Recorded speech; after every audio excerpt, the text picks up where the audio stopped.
नमस्कार साथियों, आप सभी साथियों का एक बार फिर से हमारे YouTube चैनल गिरिराज मैथ्स पर स्वागत है। साथियों, इस वीडियो में आपके लिए भारतीय अफवाह तंत्र या नदियों का अफवाह तंत्र लेकर आए हैं। साथियों, यूपी पैट 2023 में यूपी पैट में इस टॉपिक से एक दो क्वेश्चन डेफिनेट पूछे जाने वाले हैं, क्योंकि 2021-22 में पूछे गए थे क्वेश्चन इसी टॉपिक से, और 2023 में जो 28-29 अगस्त को एग्ज़ाम आने वाला है, इसमें डेफिनेट इस टॉपिक से क्वेश्चन पूछे जाएंगे साथियों। और आपका यूपीपीएससी का आर है एग्ज़ाम, एपीएस का एग्ज़ाम है, उसके लिए भी ये टॉपिक बहुत ज़्यादा इंपॉर्टेंट है। ठीक है, तो साथियों ज़्यादा देरी नहीं करते हुए आपसे निवेदन है कि अगर इस चैनल पर नए हैं तो प्लीज़ चैनल को सब्सक्राइब करें, और चैनल को सब्सक्राइब करने के बाद प्लीज़ वीडियो को लाइक एंड शेयर ज़रूर करें। तो स्टार्ट करते साथियों, भारतीय अफवाह तंत्र।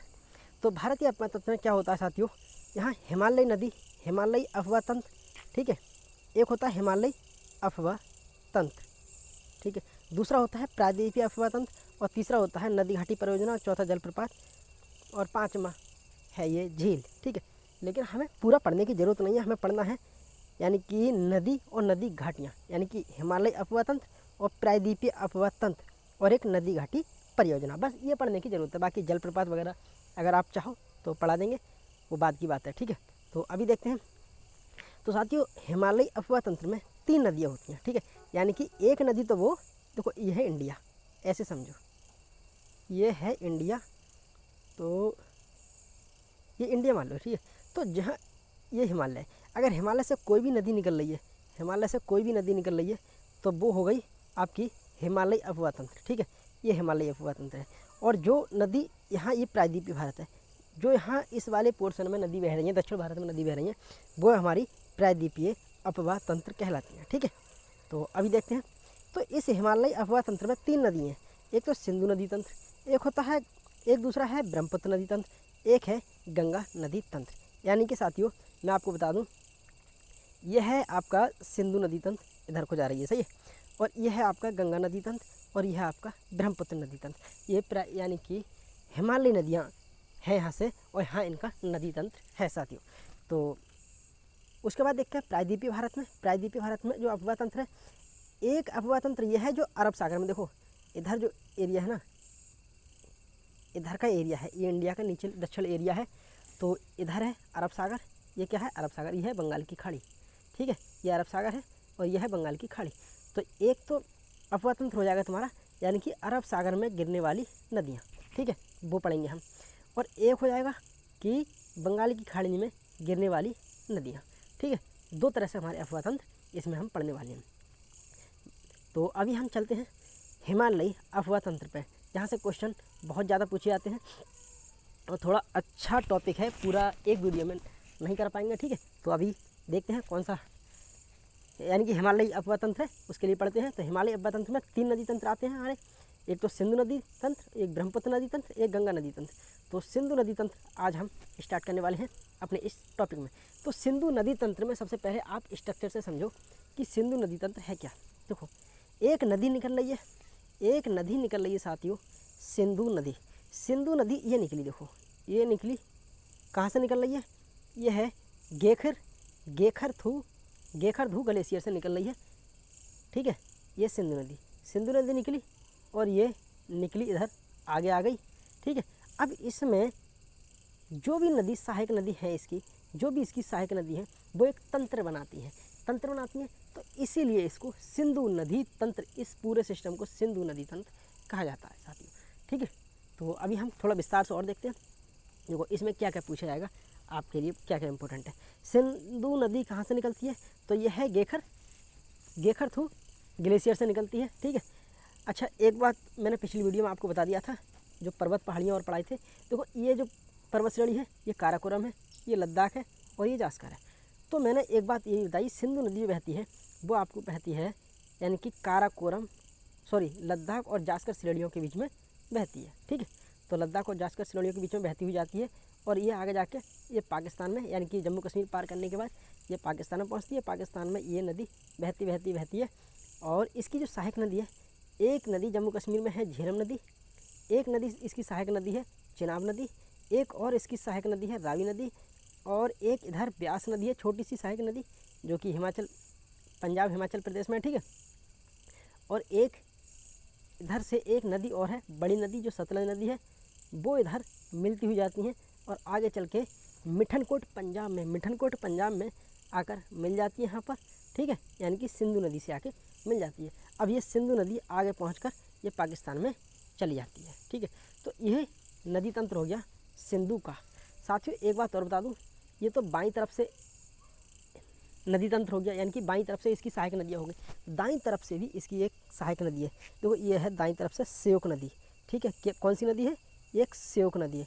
तो साथियों श्योक नदी अकेली एकमात्र ऐसी नदी नहीं है जो कि यानी कि दाएं तरफ से इसकी मिल रही है, यानी कि और भी नदियां हैं यहाँ पर जो कि दाएं तरफ से मिल रही है। जैसे एक तो श्योक नदी हो गई, एक गिलगित नदी हो गई, एक इधर काबुल नदी हो गई जो कि अफ़गानिस्तान में मिल रही है, और एक खुर्रम नदी हो गई जो कि अफ़गानिस्तान में बह रही है और यहाँ पर आकर मिलती है।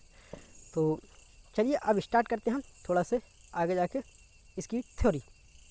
तो सिंधु नदी तंत्र, सिंधु नदी का उद्गम तिब्बत में स्थित कैलाश पर्वत श्रेणी के उत्तर में स्थित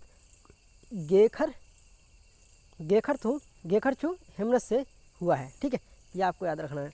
फिर उसके बाद देखते हैं तिब्बत में सिंधु नदी को सिंगवी यानी कि सिंगी खम्मान के नाम से या शेरमुख के नाम से जाना जाता है। उत्तर पश्चिम दिशा में बहते हुई यह भारत में प्रवेश करती है वह लद्दाख व जास्कर श्रेणी में के बीच बहते हुए, यानी कि कौन कौन सी श्रेणियों के बीच बहती है? लद्दाख और जास्कर श्रेणियों के बीच में, ठीक है। बहते हुए गिलगित के पास महाखंड यानी कि एक गॉर्ज बनाती है, एक महाखंड या गॉर्ज का निर्माण करती है जिसे हम सिंधु गार्ज के नाम से जानते हैं। साथियों सिंधु गार्ज के बाद बता दूं मैं आपको कि सिंधु गार्ज क्या चीज़ है। जब कोई नदी यहाँ से निकलने के बाद में यहाँ एक गार्ज बनाएगी, ठीक है, यानी कि गार्ज का मतलब है पहाड़ी को काट कर एक नाला सा बनाएगी, नाला सा बनाएगी, ठीक है। उस पहाड़ी में से निकलती है वो, यानी कि दरार बनाते हुए या उसे काट कर निकलती है, उसे हम गार्ज कहते हैं। इसी गार्ज को हम सिंधु गार्ज कहते हैं, ठीक है। तो ये रहा आपका, तो इसे सिंधु गार्ज के नाम से जाना जाता है। भारत में सिंधु नदी जम्मू कश्मीर राज्य के केवल लेह ज़िले में होकर बहती है, यानी कि ये लेह ज़िले से होकर बहती है। तो अभी जम्मू कश्मीर का लेह नहीं है, ये लद्दाख हो गया, यानी कि जम्मू कश्मीर का ये जो ज़िला है लेह जम्मू कश्मीर का नहीं रहा, अब ये हो गया लद्दाख का ज़िला। तो भारत में सिंधु नदी लद्दाख राज्य के केवल लेह ज़िले से होकर बहती है, ठीक है। तो सिंधु नदी की कुल लंबाई 2880 किलोमीटर है, और जबकि भारत में केवल इसकी मात्र 1114 किलोमीटर की लंबाई है। सिंधु नदी की एक पूर्ववर्ती नदी है। सिंधु नदी एक पूर्ववर्ती नदी है। पूर्ववर्ती का मतलब साथियों एक बात बता दूं मैं, ये क्वेश्चन आपको पूछा जा सकता है कभी भी कि पूर्ववर्ती नदियाँ क्या होती हैं। तो पूर्ववर्ती नदियाँ ये होती हैं कि ये हिमालय की उत्पत्ति से पहले बह रही हैं, ठीक है, हिमालय की उत्पत्ति से पहले बह रही हैं। उसके बाद जब हिमालय की उत्पत्ति हुई, हिमालय उठा, तो ये नदियाँ अपनी दिशा में तो बह रही हैं। तो बहने के बाद जब ये गॉर्ज बनाती है ना, तो गॉर्ज बनाकर तब निकलती है वहाँ से। इसका मतलब हिमालय यानी कि सिंधु नदी पहले से बह रही थी, इसलिए इसे पूर्ववर्ती नदी कहते हैं, ठीक है। 3 देशों में बहने के कारण इसे अंतर्राष्ट्रीय नदी के रूप में भी जाना जाता है। 3 देशों कौन सी? एक तो तिब्बत से होती है, एक इंडिया से यानी कि सिंधु नदी से, फिर अपनी ये जाती है क्या नाम है पाकिस्तान में। सिंधु नदी की सहायक नदियाँ, तो यहाँ सहायक नदियाँ देखेंगे 2 तरफ से मिल रही हैं सहायक नदियाँ। कौन सी? यहाँ साथियों सहायक नदियाँ देखते हैं सिंधु नदी की। सिंधु नदी की सहायक नदियाँ जो हैं, एक तो दाईं तरफ से, तो ये सिंधु नदी निकल रही है, ठीक है, एक दाईं तरफ से मिल रही है और एक मिल रही है बाईं तरफ से। तो दोनों तरफ की नदियाँ देखेंगे, ठीक है। तो देखो दाईं ओर से मिलने वाली नदियाँ देखेंगे कौन कौन सी नदियाँ हैं इसकी सहायक नदियाँ। तो मैंने एक तो बता दिया आपको कि श्योक नदी है इसकी सहायक नदी है, ठीक है, वो अभी उसमें फिगर में आपको दिखाया अभी मैंने कि ये श्योक नदी है जो कि इसकी दाईं ओर से आकर मिल रही है, ठीक है। एक फिर गिलगित नदी भी बताया मैंने आपको, लेकिन उसमें फिगर में नहीं दिया रखा, लेकिन मैंने आपको बता दिया गिलगित नदी है, एक काबुल नदी है जो कि अफ़गानिस्तान से आ रही है, और एक कुर्रम नदी है जो कि अफ़गानिस्तान की आ रही है, और एक गोनल नदी है, एक संगर है, और बिबोवा और तोची नदी, ठीक है। तो ये सारी दाईं ओर से मिलने वाली नदियाँ हैं इसकी सहायक नदियाँ। फिर बाईं ओर से मिलने वाली इसकी सहायक नदियाँ। तो बाईं ओर से जो सहायक नदियाँ कौन सी हैं जो बहुत ज़्यादा इंपॉर्टेंट हर एग्जाम में पूछने योग्य नदियाँ हैं।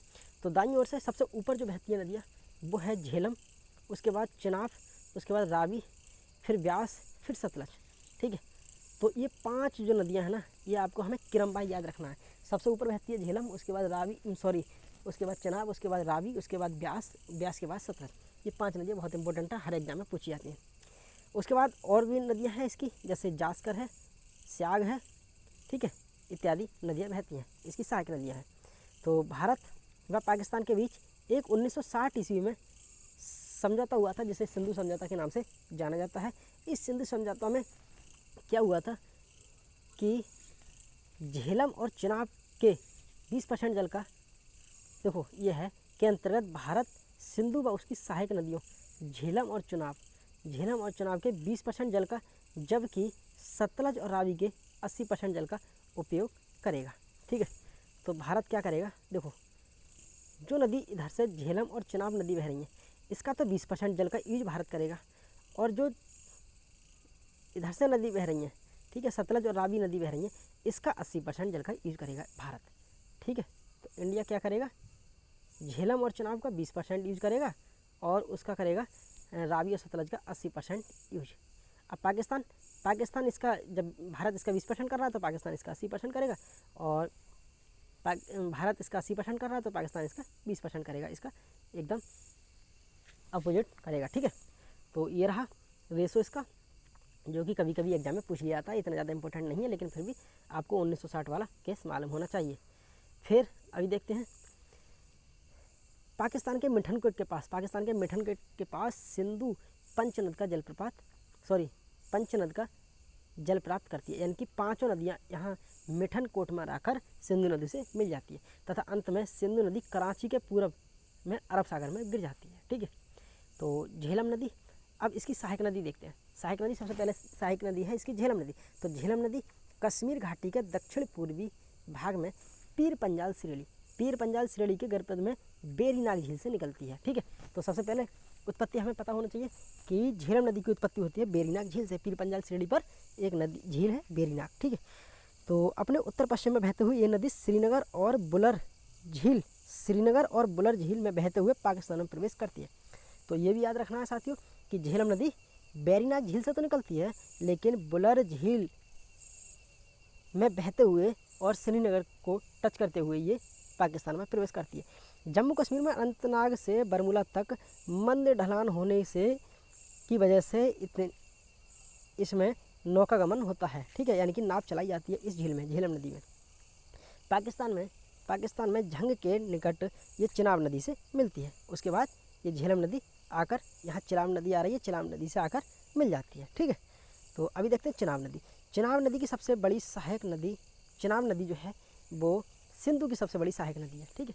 सिंधु की सबसे बड़ी सहायक नदी है, जो हिमाचल प्रदेश में स्थित बाड़ालाचला दर्रा से 2 नदियाँ चंद्रा और भागा से मिलकर बनती है, यानी कि बाड़ालाचला दर्रे से 2 नदियाँ निकलती हैं, एक चंद्रा नदी, एक भागा नदी, ठीक है। और ये चंद्रा और भागा नदी आगे मिलकर ये चिनाब नदी कहलाती हैं, ठीक है। तो चंद्रा और भागा 2 नदियों के रूप में इसका उद्गम होता है, ठीक है। चिनाब नदी को हिमाचल प्रदेश में चंद्रभागा के नाम से जाना जाता है। भारत में इसकी लंबाई 1180 किलोमीटर है। रावी नदी ये हिमाचल प्रदेश की कुल्लू पहाड़ियों में रोहतांग दर्रे के पश्चिम से निकलती है। तो कहाँ से निकलती साथियों, हिमाचल प्रदेश की कुल्लू पहाड़ियों में रोहतांग दर्रे से निकलती है, तथा पंजाब में बहते हुए पाकिस्तान में चिनाब नदी से मिल जाती है। साथियों ये देखो, ये आप देख सकते हैं, देखो यह है रावी नदी, यहाँ से वही, और आगे जाके चिनाब नदी से आकर मिल जाती है, जो कि पाकिस्तान का यही एरिया है इधर से ये। तो ये रही आपकी रावी नदी, ठीक है।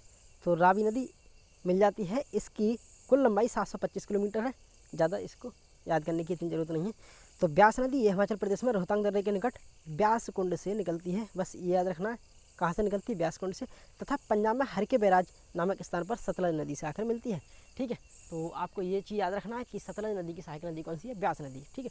तो ब्यास नदी सतलज से कहाँ जाकर मिलती है, ये हर के बैराज नामक जगह पर पंजाब से में जाकर मिलती है। तो हर के बैराज जगह पर मिलती है, ठीक है। सतलज नदी यह तिब्बत में राजस्थान, ये बहुत इंपॉर्टेंट है, ठीक है। सतलज नदी यह तिब्बत में राजस्थान से निकलती है, यहाँ इसे लॉन्ग चैन खम्बाब के नाम से जाना जाता है। सितकिला दर्रा से बहते हुए यानी कि सपीला दर्रा से बहते हुए ये हिमाचल प्रदेश और पंजाब में प्रवेश करती है। हरके बैराज पंजाब में इसे ब्यास नदी से मिलती है। ठीक है, ये मैंने आपको ऊपर बता दिया। तथा इसके बाद बहते हुए ये चिनाब नदी में मिल जाती है पाकिस्तान में जाकर। ठीक है, तो ये साथियों रही हमारी सिंधु नदी तंत्र। अब हम अगली क्लास में आपको ब्रह्मपुत्र नदी तंत्र पढ़ाएंगे, उसके बाद अगली क्लास में आपको गंगा नदी तंत्र पढ़ाएंगे, यानी कि 3 क्लास में हम आपको हिमालय नदी तंत्र कराने वाले हैं, क्योंकि वीडियो बहुत ज़्यादा लंबी हो जाएगी छोटी। ठीक है साथियों, तब तक के लिए धन्यवाद। Take care, bye bye.